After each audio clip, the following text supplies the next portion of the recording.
أعوذ بالله من الشيطان الرجيم. بسم الله الرحمن الرحيم. هل أتى على الإنسان حين من الدهر لم يكن شيئا مذكورا إنا خلقنا الإنسان من نطفة أمشاج نبتلي فجعلناه سميعا بصيرا إنا هديناه السبيل إما شاكرا وإما كفورا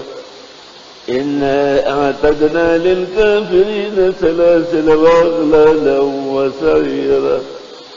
إن الأبرار يشربون من كأس كان مزاجها كافورا عينا يشرب بها عباد الله يفجرونها تفجيرا يوفون بالنذر ويخافون يوما كان شره مستطيرا ويطعمون الطعام على حبه مسكينا ويتيما واسيرا إنما نطعمكم لوجه الله لا نريد منكم جزاء ولا شكورا إنا نخاف من ربنا يوما عبوسا قمطريرا ووقاهم الله شر ذلك اليوم ولقاهم نذرة وسرورا وجزاهم بما صبروا جنة وحريرا متكئين فيها على الأرائك لا يرون فيها شمسا ولا زمهريرا ودانية عليهم ظلالها وذللت قطوفها تذليلا ويطاف عليهم بآنية من فضة وأكواب كانت قوارير من فضة قدروها تقديرا ويسقون فيها كأسا كان مزاجها زنجبيلا عينا فيها تسمى سلسبيلا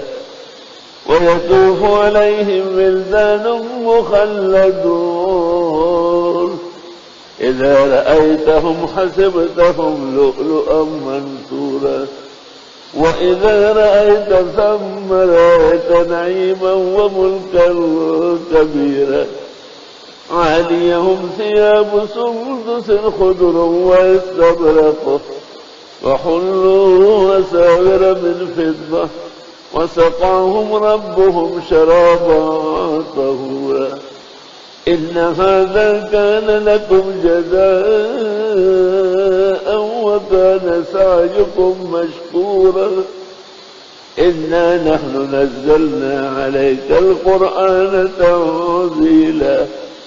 فاصبر لحكم ربك ولا تطع منهم آثما أو كفورا واذكر اسم ربك بكرة